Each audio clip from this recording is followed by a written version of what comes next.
Good morning, afternoon, evening, summer, winter. Kind of depends on when you're watching this, doesn't it? They're all good. God bless you. Thank you for tuning in. Today's topic, if I can hold this still, still early for me, is ketosis. Ketogenic diet, keto, burning fat. Lots of possibilities there. Now, this is not coming from the point of an expert in nutrition. I'm not. I know a few things. You know a few things.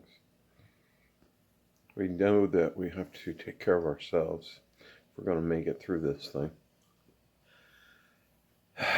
And there's a lot of opinions, and there's a lot of myths, and a lot of ideas, and a lot of latest stuff. Okay, who cares? You trying to lose weight? This will help. Maybe. I'd like to lose some weight. And I've been on this for 2 months now. Maybe a little more than that. Scale's not showing it. But some other things are. My wake-up call was a diagnosis of fatty liver. I've had many metabolic diseases over the years. I'm not a diabetic. I'm not diagnosed with diabetes, type 2 or type 1. Blood sugar is reasonable for fasting.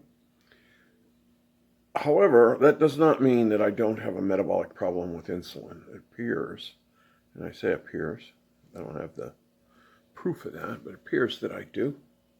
And it appears that I have, well, actually I am diagnosed with metabolic syndrome, which means that I have several related issues. In my case, heart rhythm, lung capacity, kidney cysts, liver, fatty liver, non-alcoholic fatty liver. It was nice of them to name that disease that way. Alcohol is not a major part of my lifestyle. I'm not against having a drink, but it's not, let's say, a period cause here. Or is it? A little bit, a lot? No. Rax will take a drink once in a while, but that's about it.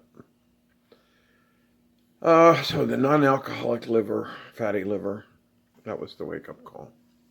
I had a recent heart procedure for rhythm, an ablation.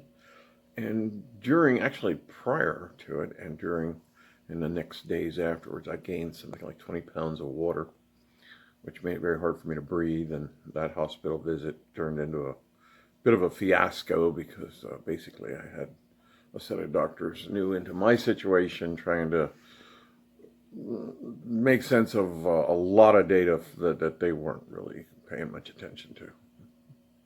That's okay. We've sorted that out since.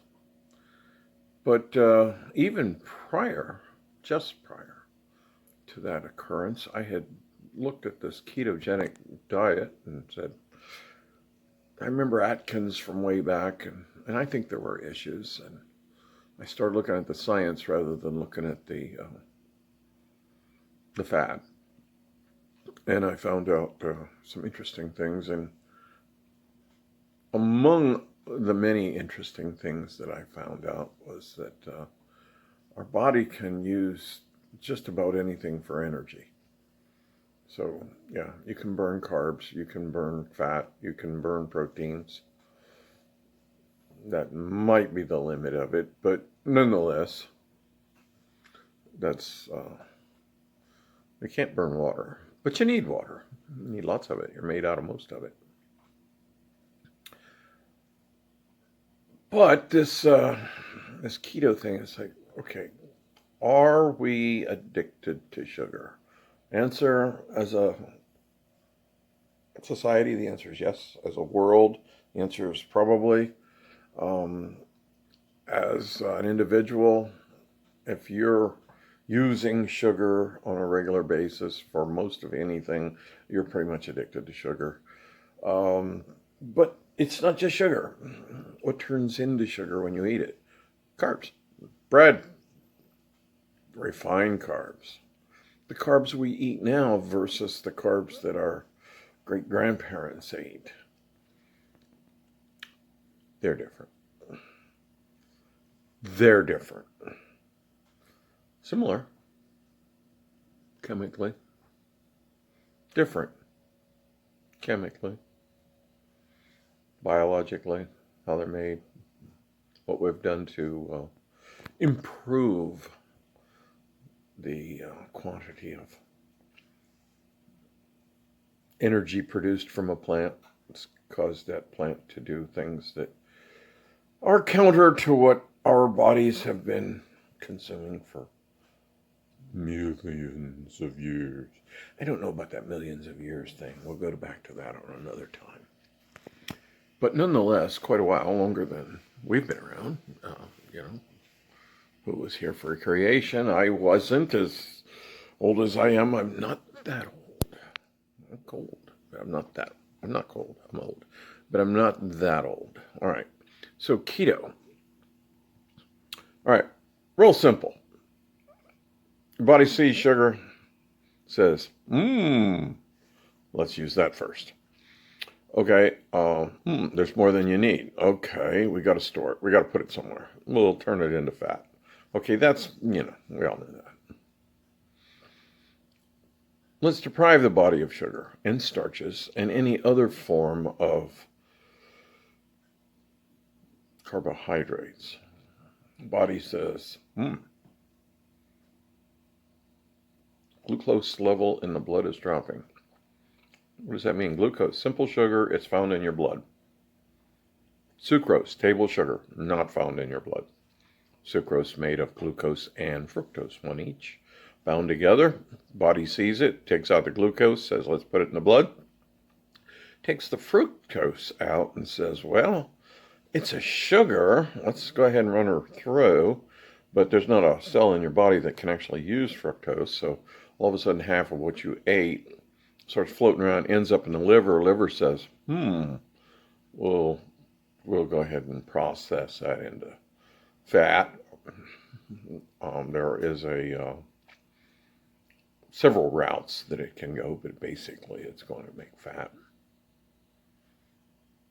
Turns it into fatty acids. For those who are familiar, triglycerides are all fats. Every fat in your body and plant and animal in the world is a triglyceride. It means it has a glycerin molecule, 3 carbons, and 3 fatty acids coming off of it. The fatty acids are busted off, used for fuel. Simple version. There's lots of different fatty acids. Some of them are actually what we would call metabolically critical. You need to have them. Omega-3, omega-6, omega-9, 12. What do these things mean? They're just where do the branches and where do the double bonds occur on that fatty acid chain. That's a whole nother deal. But nonetheless, bust them off, you end up with some glycerin floating around. So glycerin's in your body at all times.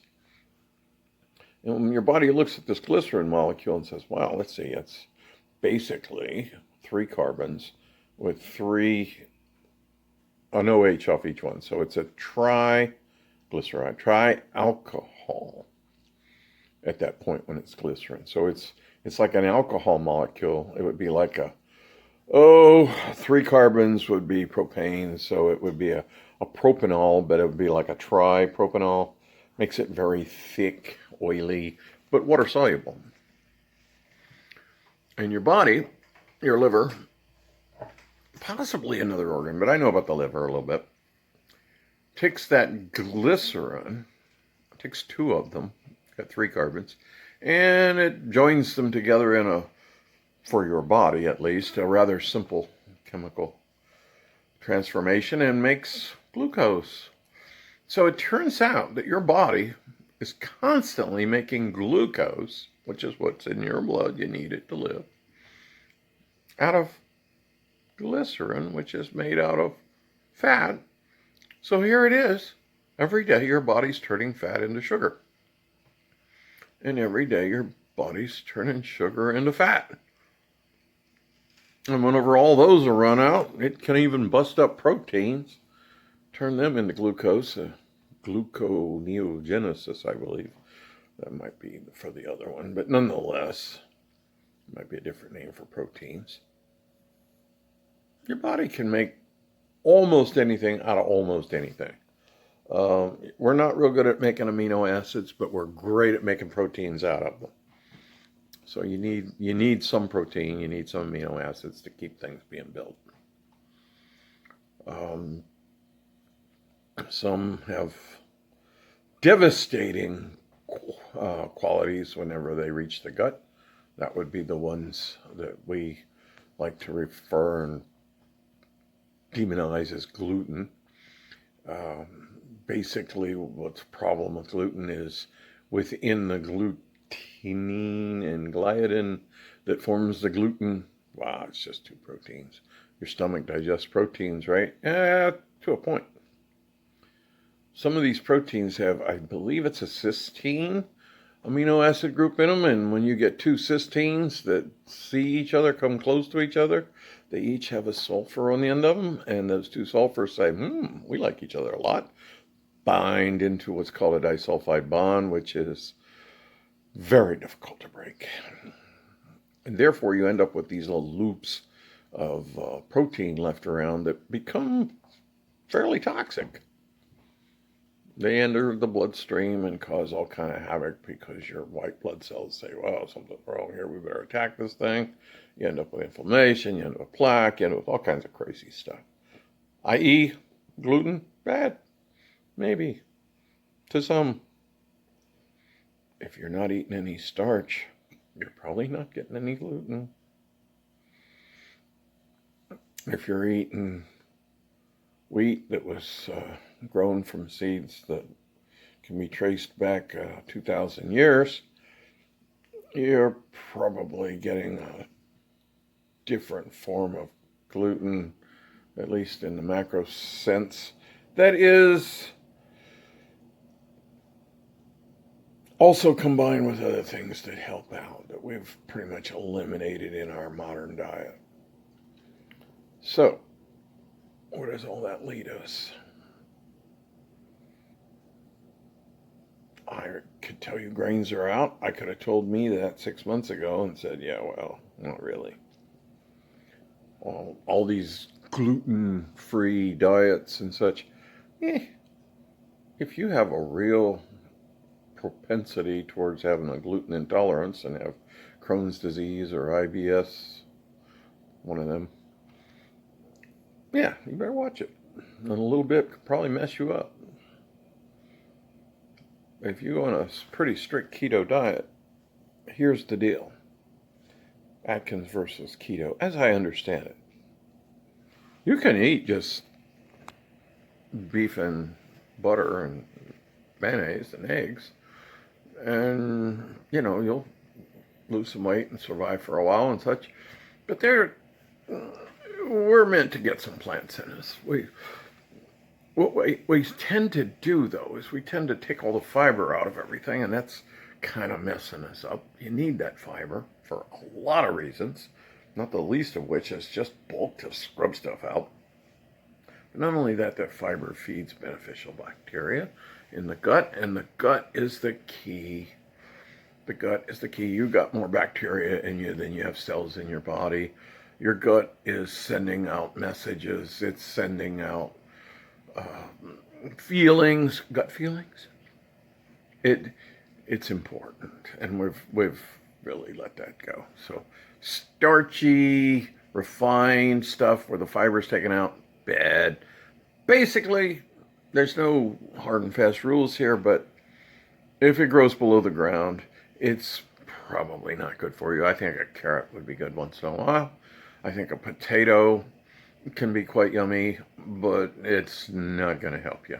I think if you ate the skin and threw the potato away, you'd probably be better off. Things that grow above the ground, mostly. Celery's great.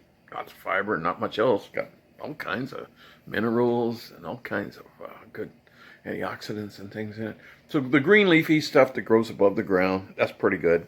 Nightshades, in moderation. What are we talking about? Nightshades. It's tomatoes, peppers, eggplants. I don't think it's squash.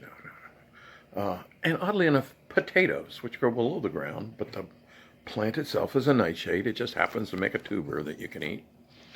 Nightshades mean the entire plant is poisonous, except potentially the fruit.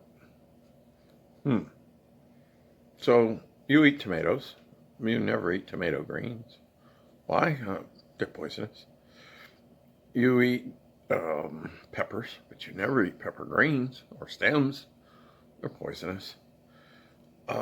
Starting to catch on here? You think any of that's leaching in? You think any of that's a problem? Yeah. Eat them in moderation. A little bit's okay. They've got good things in them too. Oddly, sweet potato, not even related. Sweet potato vines, they make a great salad. Those leaves are yummy. The sweet potato itself, in moderation. Come on. Chop you off a hunk, eat the skin too. Yeah, it's probably okay. But don't make a meal of it. Meats, great. What were they raised on? Antibiotic-fed, grain-fed, fattened cattle. We're introducing issues that don't need to be there. Grass-fed range animals. I'd say get a piece of land and raise your own. On the other hand, not everybody can do that. So, in general, the meat's okay. Cook it right. Enjoy it. Eggs, pretty much same thing. Get some chickens. Let them run around the yard and eat bugs. Much better eggs. Oh, they taste great. And then chickens are kind of fun too. You gotta kind of keep them where they don't poop on your stuff, but yeah, they're fun. Ducks, those are good eggs. Ducks are kind of fun too. So those are things that are okay. Make your own mayonnaise if you can. That's kind of fun. Little science project, but mayo's pretty good for you. Eggs. Keep in mind, where does stuff come from and what's in it? Here's the problem. Mayonnaise, mostly oil. And they call it vegetable oil. Anybody have any idea what vegetable oil is? I'll give you a moment to think about this. What's it made from? Is it made from vegetable? I only know of some of them. I'm sure there's others. But corn oil. That's pretty much made from corn. Is that a vegetable? No. It's a seed. Corn has a stalk and a leaf. That's a vegetable. We don't eat that. We throw that part away. We don't even make gasoline out of that part. That's a whole another story. You're making gasoline out of a couple percent of the plant, throwing the rest away. Yeah, it costs more than gasoline. It's the ethanol, but you get the idea. Okay, so that's corn oil. Canola oil. What's that? What is a canola? Have you ever seen a canola? No, there isn't one. I think that's rapeseed. Oh, wait a minute. Seed oil? Okay. Soybean oil. That's made out of the soybean plant? No. It's made out of the soybean seed. Legume. Some legumes, a little bit's good. A lot, kind of heavy in starch. Kind of got some other things in there that if you don't cook them right, they'll kill you. But, beans and rice, ate a lot of it. Don't now, can't see the point. So we got what oils? We covered several. Coconut oil. Now we're talking about something different. Coconut, that's basically a seed, but we are dealing with a very different type of oil here. And that seed is actually not really a seed as such, like from a grain. This is coming from a kind of a tree, but what's a palm tree that makes a coconut? I don't know. Is that a big piece of grass? Maybe it's the same. I don't know, but I do know that the coconut oil won't kill you quite as quick. Avocado oil. Now we're talking a whole different story. A little bit pricey, but avocados, eat them every day. Find your favorite way to eat an avocado. I bust it in half, scoop out the seed. They're kind of big. And then I kind of pour that whole center full of olive oil in it. You can't hardly get too much olive oil. We'll talk about that in a minute. Maybe sprinkle a little sea salt, that coarse stuff on there, and just scoop it out and eat it. And after you get all the olive oil, maybe pour some more in there, because oh, that is so good. All right, now, and good for you. Olive oil. There's one. That's probably the closest thing there is to a vegetable oil, except olives, a fruit, and it makes oil. Kind of unusual in the plant kingdom, like the avocado fruit, oily. That's about the only two that I know of, except the coconut. I'm not even sure if that's a fruit or a seed, but that's a whole nother story. So coconut oil, olive oil, good stuff. Good for you, good stuff. Seed oils, polyunsaturated, chemically modified. Remember Crisco? I guess people still use Crisco. Shortening. What was that? All that was something back in, God, I don't know, the 50s. I don't know, probably before that. It might have been the 20s. I don't know. Way back there. You had your various forms of frying oils. Most people used lard and bacon grease back then, which was, oddly enough, you could leave it sitting out and it didn't spoil. Interesting. Without processing. Interesting. But when corn oil and such came out, the vegetable oils, they're liquid at room temperature, and Betty Crocker and her friends wanted to have an oil like lard that was solid at room temperature. And so what do? They hydrogenate it. They take out the double bonds. Saturated. Now there's a saturated fat like you get in beef, large. But a chemically modified saturated fat where all the links are in the wrong place and your body's saying, well, wait a minute, where'd this come from? Those will kill you. Stay away. So it's a twisted, convoluted bunch of possibilities here. But reality, if you cook with coconut oil, you're going to be fine. You can cook it at high heat. If you're going to use olive oil, don't heat it. Don't heat it. It's it can handle some heat. But the minute you heat it, have you ever wondered why you want to buy cold pressed extra virgin olive oil? It's because the heat destroys the best properties of it. Certainly not the caloric and the food grade energy value is still there, but the antioxidant and natural, non-denatured. In other words, you denature it when you cook it. So don't heat your olive oil. You can heat your coconut oil. That's not a problem. Peanut oil, there's one. That's from a legume. So that would be sort of like soybean oil. They're not going to kill you at the first drop, but they're not good for you. So oils, how do you get them? Well, if you eat a big old piece of beef with marbled fat in it that came from a grain-fed cow that was doused in antibiotics because of the grain feed basically killing the animal but fattening it up, maybe not. Grass-fed's going to be a little leaner, but even the fat from that's pretty good for you. And boy, does it taste good. Pork, cook it. Make sure you cook it. It'd be really nice if you knew where it came from. I raised a couple pigs. I know where mine came from. Other meats, the lamb, cool. nice source of iron. Good stuff. So all the meats are pretty good. It's just really be nice if you knew where they came from and what they were fed. So in other words, buyer beware there too. Dairy, hey, you're on your own. I don't have a problem with dairy that I know of, but I think straight cream in the coffee is kind of yummy.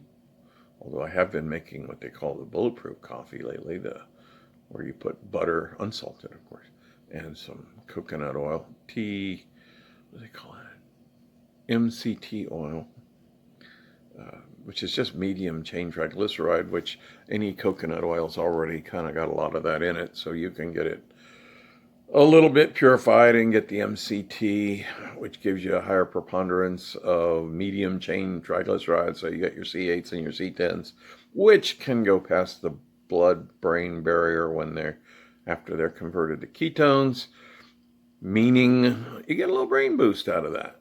But I think, and I don't know this, I haven't proven this one yet. I don't know who will. Yeah, coconut oil has MCT oil in it already. I mean, that's where they get it from. So question is, how much versus how much you're getting with the MCT? I don't know. I've tried both, and I think they're both delightful in a cup of coffee in a blender. You got to blend that stuff, otherwise you can start for a week and it'll still be oil in coffee. But boy, in the blender it turns into like a smooth milkshakey thing. If you want to sweeten it up a little bit, here's a brand new twist. You got all these sweeteners, sugar's out. Then you got all the other ones. Some of them are total scams. They range from like the old saccharin, it tastes terrible. Erythritol, kind of a manure on the market thing. It tastes pretty good. Comes from sugar. I don't know how they get that. Xylitol, monk fruit. Monk fruit's cool. Monk fruit's cool. It comes, if you get the real stuff, it's a concentrate from a fruit, just real sweet and tastes pretty okay. But I found something new, and I don't know anybody that's advertising this. So I'm not advertising it, but I'm going to tell you what I did.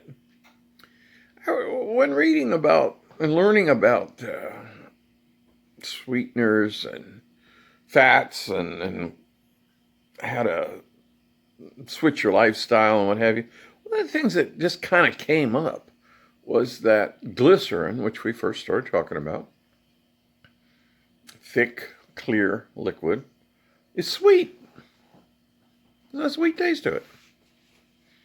Oh, well, that's interesting. How sweet? Well, pretty sweet. It's technically not quite as sweet as the same volume or weight, I'm not sure, of sugar, but it's pretty sweet. So what we're going to do is we're going to take some glycerin and we're going to I'm going to taste test it for you. This is a Dollar General store squeeze bottle that you can put ketchup or mustard in for a picnic, I suppose. I put some glycerin in there. I kind of wrote it on there, but I think, there you go. I just wrote on with a marker and it's about worn off, but basically I wanted to note what it was. You can see it's kind of thick. It's clear, very clear, pretty clear. And it's water soluble, but it doesn't evaporate. Like if you spill this on something, it's like spilling a little bit of oily grease or whatever. See, I'm just putting a little drop right there on my fingertip, right there. And barely a tenth of a drop. And it tastes like I just put a little bit of sugar in my mouth. I'll get just a little bit more here. I don't want to make a big mess. There you go. See there? Oh, can you see that? That's a drop, right? That's a drop. Yes, I washed my hands first. All right. What you get, it's sweet. It's not exactly the same as sugar, but it has the same sweetness level. It has a little, I don't call off taste, a little extra. It's like a tinge of a bitter to go with it. That it's okay. I mean, it's not like bitter. It's like just interesting. And what I've done is I've put a teaspoon or so of that in my coffee and stirred it up, and sweet. I don't usually put sugar in my coffee, but sweet. In those thick bulletproof coffees, you put a little of that in there, and it's like a macchiato or something. It's incredible. I've tried it with dry chocolate powder, just enough of that to make like a dry paste, and kind of, because chocolate powder is hard to. Let's say you want to make chocolate milk out of powdered chocolate. That's going to take you all day. But this stuff will wet. It's kind of, it mingles with oils, and it mingles with water, glycerin. Think soap. I mean, it's not soap, but you get the idea. It mixes well with that powder, and then once you got that mixed, then you can just pour a little bit of milk in. You made some chocolate milk. I tried that. It's pretty good. I mean, didn't taste like it was sweetened with anything, but dare I say sugar. It tasted pretty good. I don't understand why this stuff, and of course I bought a gallon of it, and I bought pharmaceutical grade glycerin because I didn't know what I was getting into with this, because it's not like you can buy it at Winn-Dixie, okay, or wherever you live, Walmart, I don't know. And if you can, I just don't know about that. But I know that it's food grade. I know it's in everything you eat. If there's one molecule of fat in it, there's one molecule of this in it. And your body breaks it down to this, and it makes that. And I know that when your body gets this straight, it goes right on in, and it says, we got some glycerin. Better put that in the liver, and we'll make glucose out of it, what goes into your blood, and you're fine. Would there be an insulin response? Of course. Are you going to eat a ton of it? I wouldn't, but, a little sweet now and then is fine. It's not like eating sucrose where you got that fructose thing going on. It's not like any sugar straight out the box, shall we say, be it your cornflakes or a scoop of sugar in your coffee, whatever. That stuff gets broken up, goes straight to the bloodstream, and the fructose goes straight to processing. But this stuff's got to go through the liver and be manufactured into glucose, which of course takes time and energy, and you're starting to catch on. You got to stretch this stuff out. Does it break ketosis? Well, I don't know. Define break ketosis. If you're in a high level of ketosis, it'll probably knock it down a bit. If you're in a low level of ketosis, it'll probably take you out completely. It's not a I'm in or I'm out. Ketosis, much like anything else, is a sliding scale. You could be on a donut and what would be something that would go good with donuts on a diet? Let's see, donut and chocolate Cocoa Puffs. That would be a good diet. You're getting a lot of sugar, right? Right. Okay. But the fact is, you're still making a couple ketones along the way, not very many. And you're still, obviously, Chloe. What's up, babe? You wanting to go outside? I'll take you outside in a minute. Come here, baby. She wants to be part of this video. She talks to me a lot. She's a good girl. Say hi, Chloe. Say hi. Good girl. Anyway, so that's kind of what's going on with the glucose. So you're making it out of glycerin. So the glycerin's not going to hurt you. It sweetens. It takes a little bit of time to prevent that real high insulin spike, which in many people's case is slowly killing them. And can I tell you by how much? No. Did I do some testing of my blood sugar and blood insulin and ketosis over time with a double blind set? No. Is there metadata on it? Maybe. I don't know. But let's just look at the chemistry. This stuff turns into glucose but by a normal, well established process in your body that it does all the time. It's sweet. It doesn't kill you the same way sugar does. I say it's time to give it some more trial. And I will. I'll over time, I'm going to use some of it. I'm certainly not going to become a diet of glycerin. It's just a way to have a little bit of sweetener. You soon find when you reduce your sugar intake that you're not craving it as much as you used to. So we want to get to that point, and then the little treat. This becomes the little treat. And hopefully we can stay tuned in, dialed in. Now what's happening? Okay.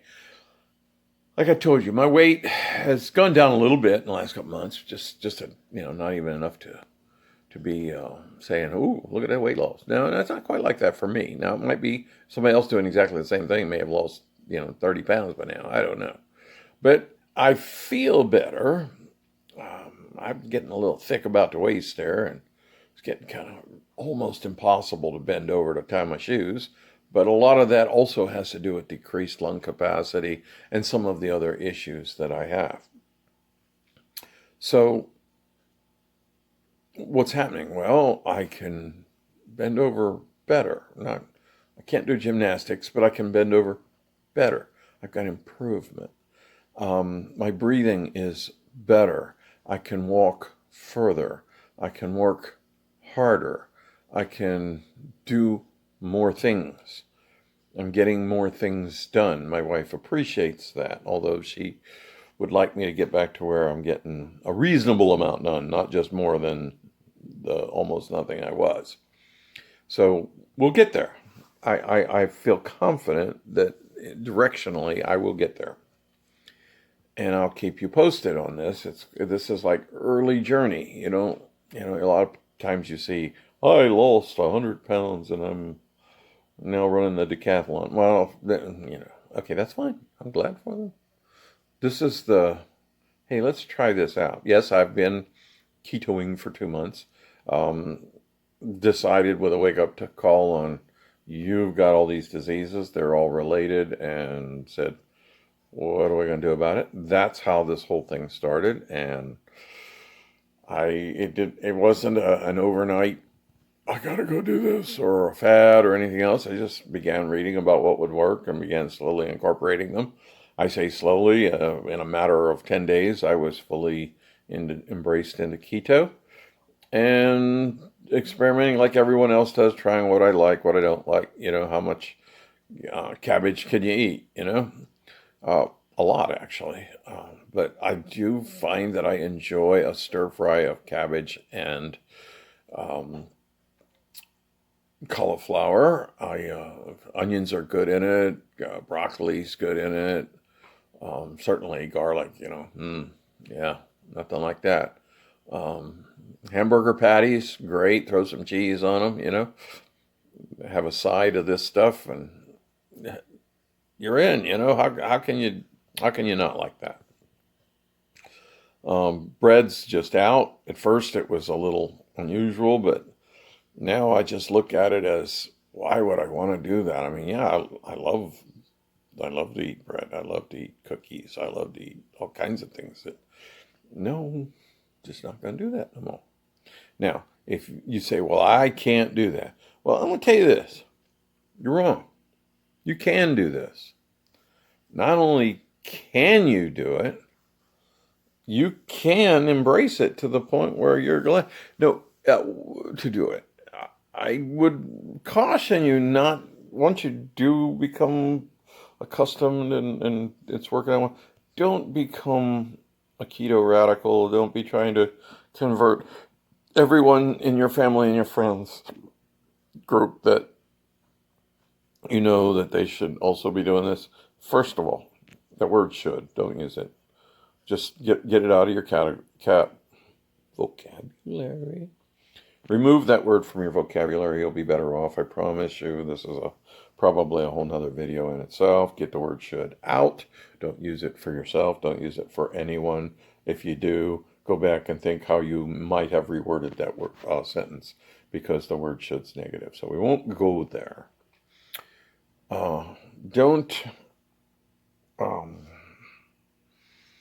Don't champion this thing to mass people. I am. I'm doing it to you because you want to watch it. And that's the key.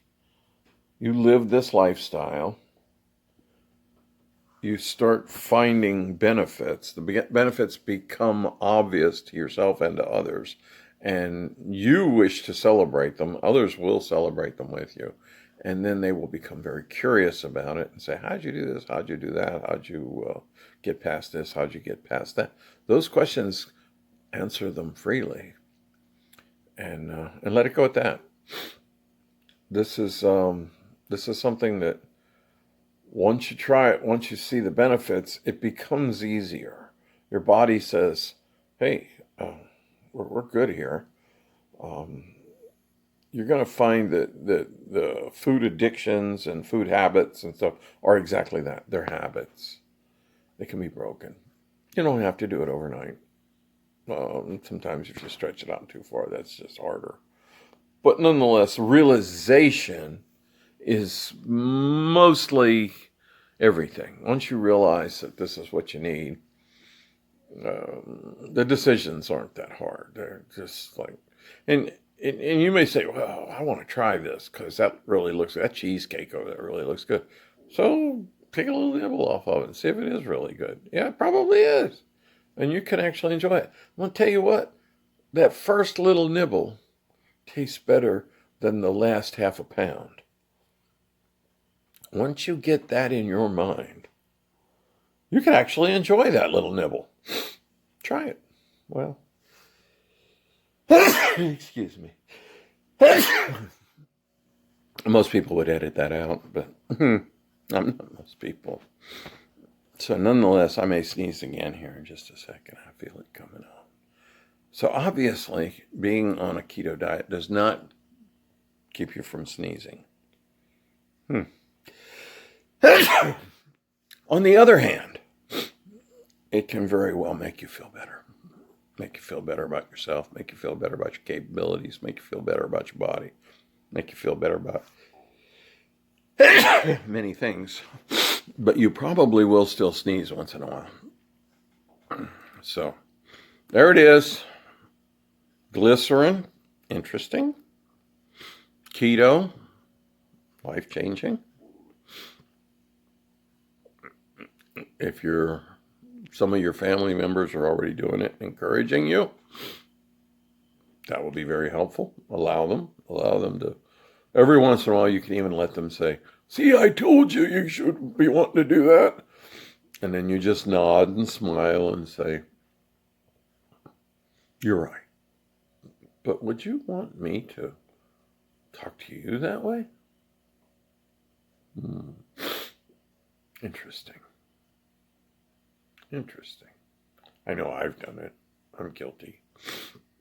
But live and learn. Interesting. So there it is. What should you do? You should stop saying should. What's a good idea? Monitor your own health. Doctor says take this. Find out why. Find out what's really going on. Find out what rules they have to live by in order to maintain their license. And you may find out that everything they tell you, dare I say, isn't true, isn't validated, isn't, well, you get the idea. I'm sure you do, because you're an intelligent person, or you would not be watching this. Do I believe that? God loves you. I love you. Stay healthy. Stay positive. And when all else fails, remember, Jesus Christ is the Lord of your life.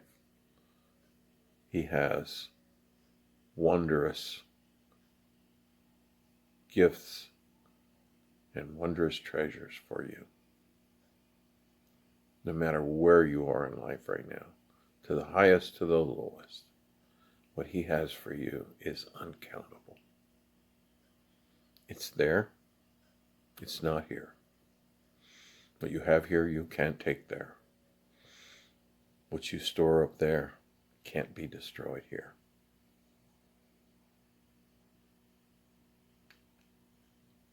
Embrace your Lord Jesus who died for you today.